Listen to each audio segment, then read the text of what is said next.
How are you doing? Tough time right now, really tough. And people are praying and reading the Bible and believing God for safety. And I'm included in that. This is what I read recently.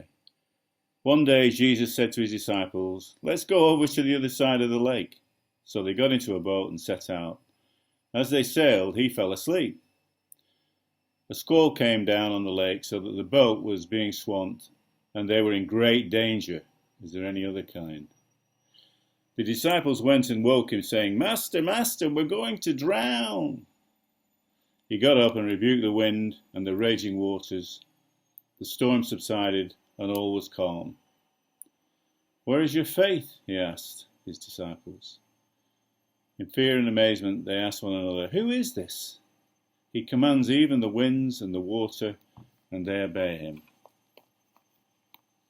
So here's what happened. Jesus had this bright idea of going to the other side of the lake. And because he is who he is, his disciples did what he said. And he fell asleep, a deep sleep by all accounts. And they're okay until it gets a bit windy and a bit breezy and a bit choppy, and it gets bad and worse and even worse. They've never known anything like it, and they were in great danger. So they woke him up and told him, "We're all going to die." They'd looked at the signs, they'd drawn their conclusions, they'd reached a verdict, and they'd sentenced everybody in the boat to death.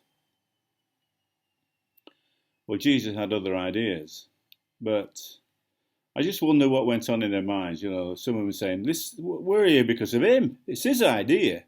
And look at him, fast asleep. What's going on?" And could have been a lot of confusion there. They didn't say rescue us. They knew that they were going to die. It was the end. And listen, maybe they would have all drowned. You know, if you're doing a what if, maybe they would have all drowned, including Jesus. He didn't get killed at birth. And when he says to me, "Where is your faith?" what do I have to say? Do I have to believe that he can calm the waters and the wind? And he can, because he has. But it's a different kind of faith that he's calling for. See, even if Jesus had drowned, a fish would have come along and swallowed him up and taken him along to land and spat him out, and he would have come back to life. And I'll tell you why. Because he had a rendezvous with death, a very specific death appointed by God in an eternity past. A death on a cross on Golgotha,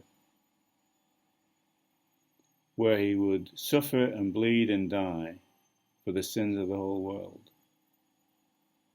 He had a rendezvous with that, and nothing was going to stop that. Drowning, squalls, winds, waves, nothing is going to stop that. In fact, I think that the whole of creation, the whole of humanity, the whole water, land, wind, everything has been made as a basis for that rendezvous and that death. That's why it's been made. And that isn't the end. Because after death, he rose from the dead. He ascended into heaven. He went back to his Father. He came in the person of the Holy Spirit. And there is another rendezvous. That's what our faith calls for. There is another rendezvous called recreation. Nothing will stop that.